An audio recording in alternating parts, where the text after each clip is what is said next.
ದಿವಿಜ ಹರೀಶ್. ಇಂದು July 26 Kargil ವಿಜಯ ದಿವಸ.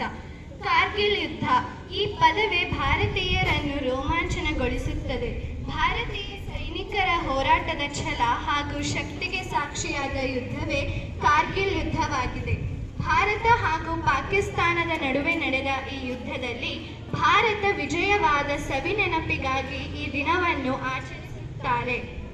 ಭಾರತೀಯರು ಎಂದೂ ಮರೆಯದ ಅವಿಸ್ಮರಣೀಯ ದಿನಗಳಲ್ಲಿ ಜುಲೈ 26 ಕೂಡ ಒಂದು. ಏಕೆಂದರೆ ಜುಲೈ 26ರಂದು ನಾವು ಕಾರ್ಗಿಲ್ ವಿಜಯ ದಿವಸವನ್ನು ಆಚರಿಸುತ್ತೇವೆ. ಇದನ್ನು ಆಪರೇಷನ್ ವಿಜಯ್ ಎಂದು ಸಹ ಕರೆಯುತ್ತಾರೆ. ಕಾರ್ಗಿಲ್ ಯುದ್ಧದಲ್ಲಿ ಭಾರತದ ವಿಜಯ ಪತಾಕೆಯನ್ನು ಹಾರಿಸಿ ಹುತಾತ್ಮರಾದ ಸೈನಿಕರನ್ನು ಸ್ಮರಿಸಲು ಪ್ರತಿ ವರ್ಷ ಕಾರ್ಗಿಲ್ ವಿಜಯ ದಿವಸ ಆಚರಿಸುತ್ತೇವೆ. ಹಾಗಿದ್ದರೆ ಕಾರ್ಗಿಲ್ ಎಲ್ಲಿದೆ ಎಂದು ನೋಡುವುದಾದರೆ ಜಮ್ಮುವಿನ ಲಡಾಖ್ನ ಒಂದು ಪ್ರದೇಶವೇ ಕಾರ್ಗಿಲ್. ಇದು ಶ್ರೀನಗರದಿಂದ 205 ಕಿಲೋಮೀಟರ್ ದೂರದಲ್ಲಿರುವ ಕಣಿವೆ ಪ್ರದೇಶ ಇದಾಗಿದೆ.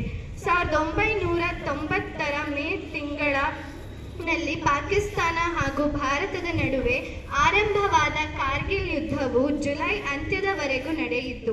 ಸುಮಾರು 2 ತಿಂಗಳುಗಳ ಕಾಲ ನಡೆದ ಯುದ್ಧದಲ್ಲಿ ಲೇಹ್ ಹೆದ್ದಾರಿಯವರೆಗೆ ನುಗ್ಗಿ ಬಂದ ಪಾಕ್ ಸೇನೆಯನ್ನು ಭಾರತೀಯ ಸೇನೆ ಕೆಚ್ಚೆದೆಯಿಂದ ಹಿಮ್ಮೆಟ್ಟಿಸಿತು. ಈ ಯುದ್ಧದಲ್ಲಿ ಭಾರತೀಯ ಸೇನೆಯ ಅಧಿಕಾರಿಗಳು ಸೇರಿದಂತೆ ಸುಮಾರು 527 ಭಾರತೀಯ ಯೋಧರು ಹುತಾತ್ಮರಾದರು. ಕಾರ್ಗಿಲ್ ಯುದ್ಧದ ವೀರರ ಗೌರವಾರ್ಥವಾಗಿ ಪ್ರತಿ ವರ್ಷ ಜುಲೈ 26ರಂದು ಭಾರತಾದ್ಯಂತ ಮತ್ತು ರಾಷ್ಟ್ರ ರಾಜಧಾನಿ ನವದೆಹಲಿಯಲ್ಲಿ ಈ ದಿನವನ್ನು ಆಚರಿಸಲಾಗುತ್ತದೆ.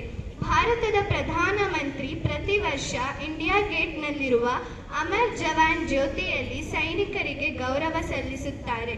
ಕೊನೆಯದಾಗಿ ಈ ವಿಜಯ ದಿವಸದಂದು ನಮ್ಮ ರಾಷ್ಟ್ರ ರಕ್ಷಣೆಗಾಗಿ ನಿದ್ರೆ ಮತ್ತು ವಿಶ್ರಾಂತಿ ಇಲ್ಲದೆ ರಾಷ್ಟ್ರದ ಗಡಿಗಳನ್ನು ರಕ್ಷಿಸುತ್ತಿರುವ ಎಲ್ಲ ವೀರ ಸೈನಿಕರಿಗೆ ಗೌರವ ಸಲ್ಲಿಸುತ್ತಾ ನನ್ನ ಒಂದೆರಡು ಮಾತುಗಳನ್ನು ಮುಗಿಸುತ್ತೇನೆ. ಧನ್ಯವಾದಗಳು.